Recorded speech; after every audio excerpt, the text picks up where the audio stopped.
คนจนต้องทนคนยามหมิ่นต้อยตามเพียงดินหากินไปตามภาษาจะมีสางใดเห็นใจและเวทนาบ่มีทรัพย์สินเงินตราที่จะมาเป็นของล่อใจต้องทนนอนหนาวขาดสาวจะมาเป็นคู่มันน่าอดสู้อยู่เดียวเปี่ยวใจและกายอยากมีคู่ซ้อนกอดหมอนอยู่เดียวได้หากสาวมาคู่เคียงกายต้องทำใจทนหนาวมานานหนาวลมห่มผ้าหนาวฟ้ายังพอทนได้แต่หนาวหัวใจหนาวในใจสั่นสะท้านสาวใดจะคิดมีจิตมีใจสงสารอย่าให้ต้องทรมานช่วยแบ่งปันอบอุ่นกายญาเมตตาเถิดน้องคำของคนจนจงช่วยเอาบุญจะขอเธอทูลบูชาอุดหนุนจุนเจือช่วยเหลือลูกนกลูกกาถือเป็นบุญวาสนาสาวได้มาเมตตาปราณี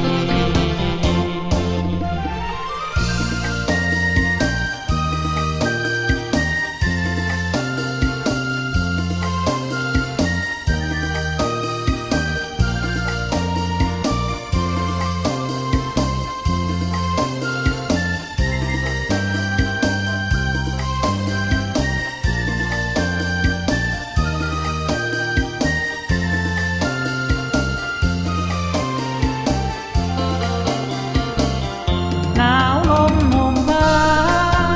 หนาวฟ้ายังพอทนได้แต่หนาวหัวใจหนาวในใจสั่นสะท้านสาวใดจะคิ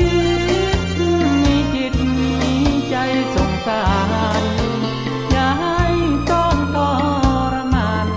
ช่วยแบ่งปันอบอุ่นกายญาเมตตาเถิดน้องคำของคนจน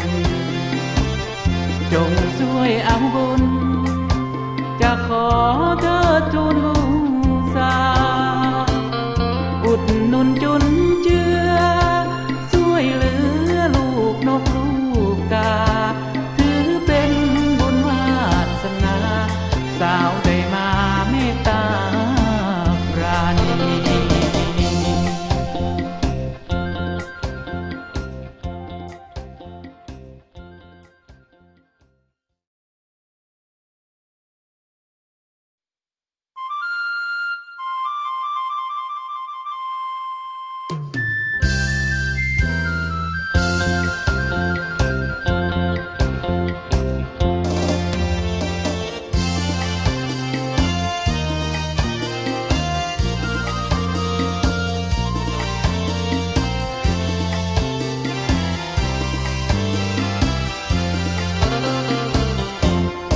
เป็นคนจนต้องทนคนยามหมิ่นต้อยตามเพียงดินหากินไปตามภาษาจะมีสางใดเห็นใจและเวทนาบ่มีทรัพย์สินเงินตราที่จะมาเป็นของล่อใจต้องทนนอนหนาวขาดสาวจะมาเป็นคู่มันน่าอดสู้อยู่เดียวเปี่ยวใจและกายอยากมี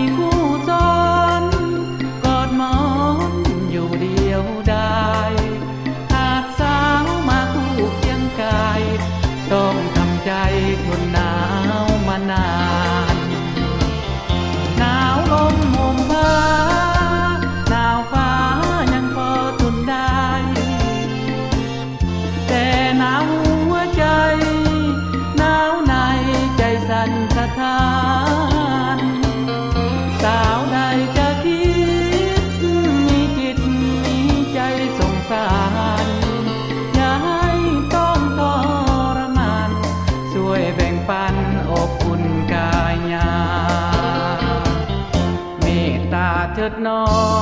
งคำของคนจนจงช่วยเอาบุญจะขอเธอทูล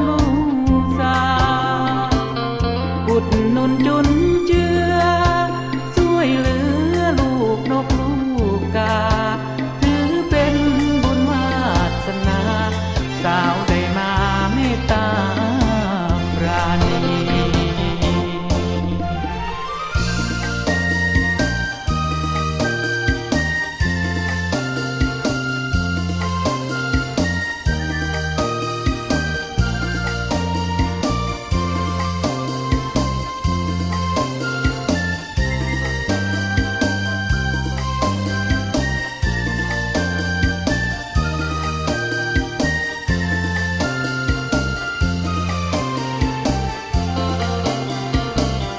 หนาวลมห่มผ้าหนาวฟ้ายังพอทนได้แต่หนาวหัวใจหนาวในใจสั่นสะท้านสาวใดจะคิดมีจิตมีใจสงสารอย่าให้ต้องทรมานช่วยแบ่งปันอบอุ่นกายญาเถิดน้องคำของคนจนจงช่วยเอาบุญจะขอเธอทูลบู